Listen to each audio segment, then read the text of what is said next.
Alright everyone, welcome back to another video. Last time we left off with it showing us a good direct hit on an enemy tank by the RAF. Now on to sticky pages. Now we're on to the struggle for Wadi Zigazoo. Zigzao? March 20th to 22nd, 1943. Crossing the Wadi Zigzao. In order to reach their preliminary objectives in the Mareth Line on March 20th to 22nd, British infantry columns had to fight their way across the rocky precipices of Wadi Zigazoo. In the face of bitter opposition from the enemy. This wadi was the toughest natural obstacle the 8th Army had encountered since the earliest days of their advance from Egypt. Yet, Royal Engineers managed to bridge it under fierce enemy fire. This picture shows a British casualty being treated. So we can see right here, patching this guy up. So, and that's, I'll explain this just for the people that don't know. So a casualty, we always hear that and we think death. That is not a death. A casualty is marked as killed or wounded. And so that's why they, call him a casualty and things of that nature. Why, he's not dead, but he's a casualty. Many people today don't understand that differentiation. So, I just thought I'd let everyone know that didn't know. 8th Army breaks through the Mareth Line, March 28, 1943. Big outflanking movement.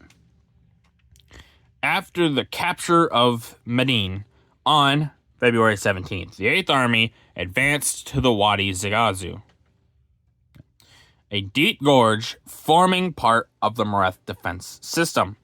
It proved to be such a tough obstacle that General Montgomery sent a wide outflanking force round the south of the Matmata Hills.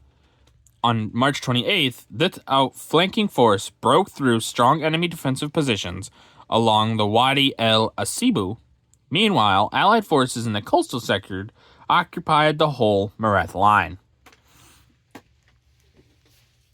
So we can see here, it's showing us a map. We have the movement up here. And then here we see them splitting it here. Some people going this way or this way. And then the others going still up around the coast. And so this dotted line here is the old Mareth Line. So this is what the Allies were fighting for against the Germans. And then what you see here, I'll try to show you. This is the main, these are the main Mareth lines here. So the other two defensive lines behind the old one. But yeah, we see the British. When they split here, they went down here to Matmata to get around. And then we see the coastal, and they go all the way up eventually to here. But we see this huge outflanking maneuver all the way around. And it goes up and around the enemy to hit him right back here. Like they said, Montgomery was like, okay, well, we're going to just go around. If we can't get here and we're not getting any headway, we're going to go all the way around to make some better headway, hopefully further along the line somewhere. And he was correct in that assumption, that he would be able to do that.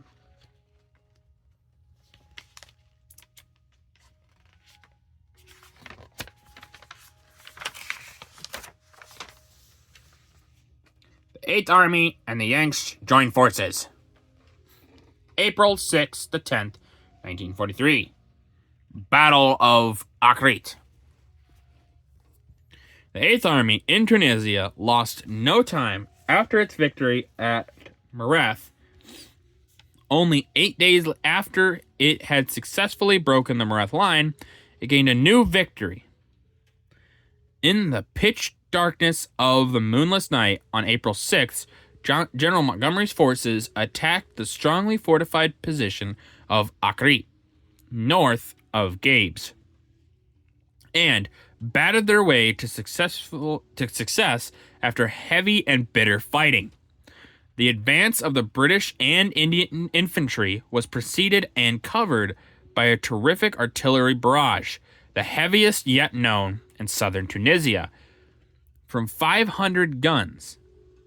Within a few hours, General Montgomery's troops wore down the enemy's determined resistance, captured the two key hills, Djebel Hutmana and Djebel Fatnasa, on each side of his position, and forced a gap in the enemy's lines, enabling the armored forces to pass through. Fierce counterattacks by the enemy were successfully repulsed, and by nightfall, British tank squadrons had reached open country and were in pursuit of the retreating enemy. 6,000 prisoners were taken as a result of the first day's operations, and this fresh success by the 8th Army enabled its troops to link forces with the 2nd U.S. Army Corps at Djeb Chements, east of El Ghoutar. Most of the prisoners taken were Italians. Following up the success, the 8th Army pushed forward along the coast, and on April 8th reached Sekira, overlooking the Tunisian plain, an advance of 15 miles from Wadi Akrit line. It was now evident that the Afrika Korps was in full retreat. The fleeing enemy columns were harassed remorselessly by heavy and continuous air attack by bombers and fighter bombers of the Tactical Air Force. These wrecked or damaged great numbers of tanks and transport vehicles on the northern roads to Sfax, which British troops reached on April 10th. Having covered over 50 miles since the attack on Akrit began, the number of prisoners captured had now mounted to 10,000. The picture shows a dead German by his gun. So here we see there's the gun, and now there's the German. Yeah, we can see just the destruction. Look at this. The gun is just completely wrecked.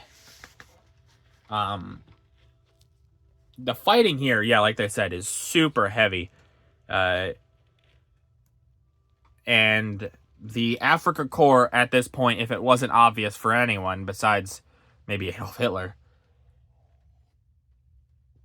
it cannot hold this anymore. It's done. They just cannot hold Africa. It is not possible.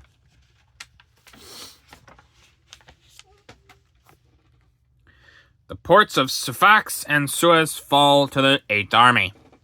April 10th to 12th, 1943. 8th Army strikes north again. After it had captured the port of Sfax on April 10th, the 8th Army pushed on northwards over most difficult marshy country, which the enemy had sown profusely with mines and booby traps.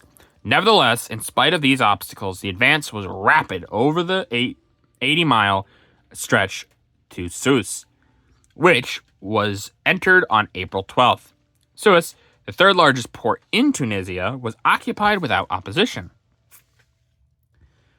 Although the enemy had destroyed all the ports and dock installations and the town's electricity and water supplies before evacuating, while Rommel's armies had suffered further heavy casualties during and since the retreating from the Mareth line, the greater part of that which remained of the Afrika Korps, nevertheless, escaped northwards into the high ground to the north of Edfidenville.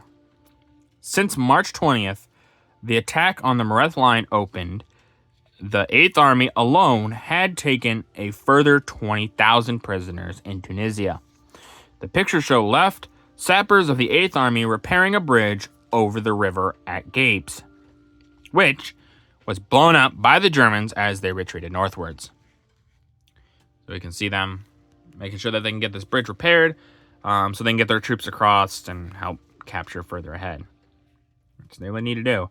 Obviously, yeah, slow them down a little bit. The Germans aren't slowing them down a lot, but slow them down enough that, they can hopefully get more distance between them. And then to the right, General Montgomery is seen entering the port of Suez after its capture. So there's Montgomery. Yeah, you can see a lot of people are welcoming him. A lot of these people don't really want the fighting. So when they see someone coming in saying, hey, we're done fighting, you guys are good now, a lot of them probably would welcome it in. And also under German occupation, a lot of these places probably weren't very happy. But with that, that's going to do it for this video. If you guys liked the video, leave a like. If you didn't, leave a comment. Tell me what I can improve on. I always appreciate your feedback. And as always, subscribe. It really does help out the channel. Thank you.